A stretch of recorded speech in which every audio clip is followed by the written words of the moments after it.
Салам достор. Амансыздарбы, урматтуу Кылымтуу YouTube каналынын көрүүчүлөрү.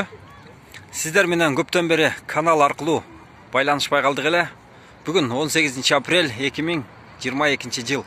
Кечки Бишкекти чагылдырып көрсөтө кетейин деп атайын кайрылып калдым.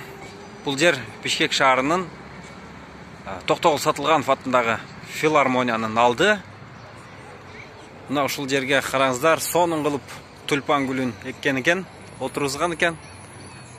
Көрүнүш аябай кооз болуп турган.